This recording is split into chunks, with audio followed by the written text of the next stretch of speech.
Bu ülkede emekliliği hak edenler. Hevserokê giştiyê HDP Selahattin Demirtaş li Balıkesirê bangê welatiyan kir. Demirtaş soza ku dema ew bibin desthilat, ew ê mûçeya herî kêm û ya teqawîdan zêde bike. Demirtaşî çavkaniya vê yekê jî ji welatiyan re eşkere kir.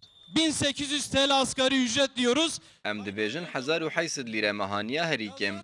Dibêjin ku hûn ê çavkaniyê ji ku bibînin. Ji xwe kesên mehaniya herî kêm distînin, baca herî zêde ya vî welatî didin. Çavkanî ew e, keda karkeran e. Bi hewl û keda xwe çavkanî ew hildiberînin.